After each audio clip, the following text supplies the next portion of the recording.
Post Punjabi मैं हाँ सुमन जेटली। अक्सर आम लोग कई बैंकों के विच अपने खाते खुलवा लेंदे ने, पर वो इस गल तो अनजान हुंदे ने कि इस दे नाल तुहानू आर्थिक नुकसान हो सकता है। कई बार अजिहा भी हुंदा है कि बहुत सारे लोगों नू बहुत सारे बैंकों के विच खाते खुलवाउण दे नाल अपनी मेहनत की कमाई तो हथ भी धोना पै जांदा है। कुछ सावधानियां तुहाडे नाल सांझी करन जा रहे हैं। जेकर तुसीं इस ते गौर करोगे तो तुहानू ये आर्थिक नुकसान नहीं होएगा। बहुत बार अजिहा हुंदा है कि जिहड़े कारोबारी ने या नौकरी पेशा लोग ने उन्हां नू बहुत सारिया गल्लां बारे नहीं पता हुंदा। जिस तरह कोई नौकरी पेशा व्यक्ति अपनी कंपनी बदलता है तो उस कंपनी के बदलन के नाल नाल उसका बैंक का खाता नवा बैंक का खाता खोलिया जाता है।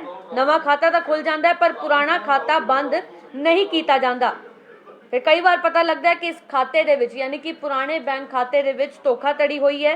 ये किसी नाल भी हो सकता है, सिर्फ नौकरी पेशा व्यक्ति दे नाल नहीं। जेकर कोई कारोबारी भी एक बैंक खाता खुलवाउण तो बाद दूसरे बैंक दे विच नवे बैंक दे विच अपना खाता खुलवाउंदा है ते पुराना बैंक खाता बंद नहीं करवाउंदा तो उसदे लई भी ये खबर खास है, तुसीं जरूर सुनो।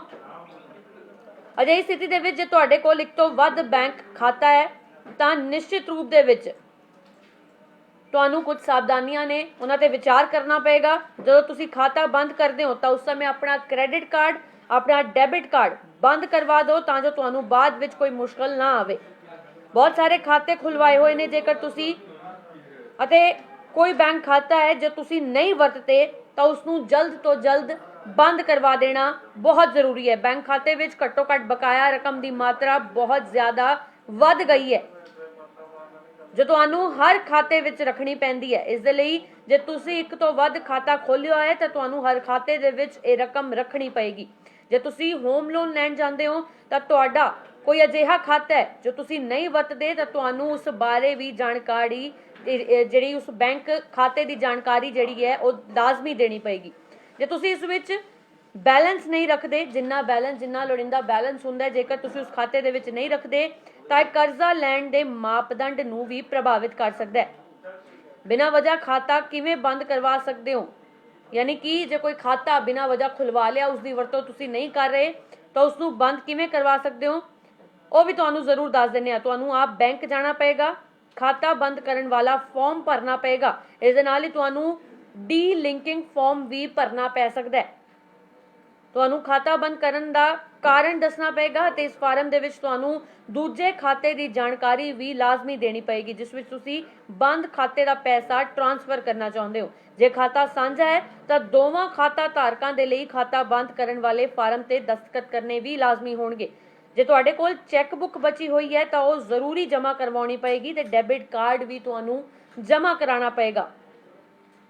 जे खाता खुलन के 14 दिनों के अंदर बंद हो जाता है तो बैंक कोई चार्ज नहीं लवेगा, पर जे खाता 1 साल तो पहला बंद कर दिता जाता है तो खाता बंद करने का भुगतान भी तुहानू करना पेगा।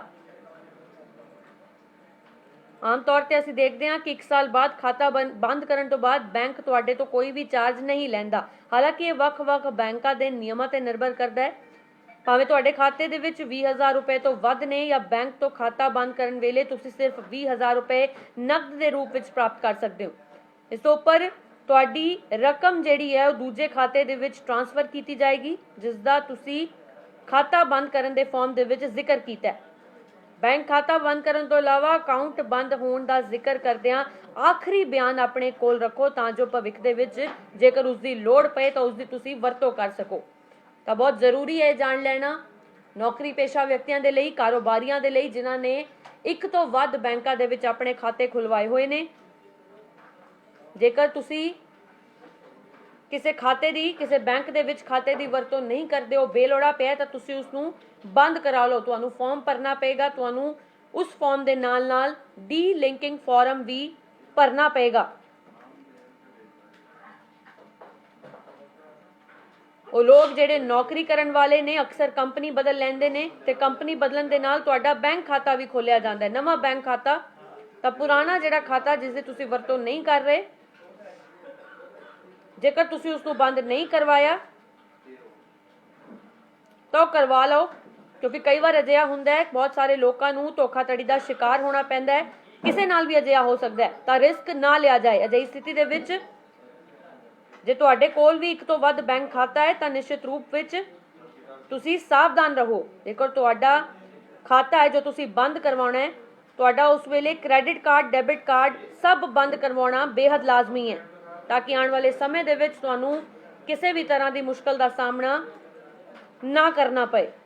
ਇਹ ਬਹੁਤ ਜ਼ਰੂਰੀ ਸੂਚਨਾ ਹੈ, ਇਹ ਬਹੁਤ ਜ਼ਰੂਰੀ ਸੂਚਨਾ ਹੈ ਆਮ ਲੋਕਾਂ ਦੇ ਲਈ, ਮਿਡਲ ਕਲਾਸ ਵਿਅਕਤੀ ਦੇ ਲਈ, ਕਾਰੋਬਾਰੀ ਦੇ ਲਈ, ਨੌਕਰੀ ਪੇਸ਼ਾ ਵਿਅਕਤੀ ਦੇ ਲਈ। ਇਹ ਜਾਣ ਲੈਣਾ ਬਹੁਤ ਲਾਜ਼ਮੀ ਹੈ ਕਿ ਬਹੁਤ ਸਾਰੇ ਬੈਂਕਾਂ ਦੇ ਵਿੱਚ ਆਪਣੇ ਖਾਤੇ ਖੁਲਵਾ ਕੇ ਆਪਣਾ ਆਰਥਿਕ ਨੁਕਸਾਨ ਕਰਨ ਤੋਂ ਚੰਗਾ ਹੈ ਅਸੀਂ ਸਾਵਧਾਨ ਰਹੀਏ। ਵਧੇਰੇ ਅਪਡੇਟਸ ਲਈ ਤੁਸੀਂ ਜੁੜੇ ਰਹੋ ਡੇਲੀ ਪੋਸਟ ਪੰਜਾਬੀ ਦੇ ਨਾਲ ਤੇ ਮੈਨੂੰ ਦਿਓ ਇਜਾਜ਼ਤ। ਧੰਨਵਾਦ।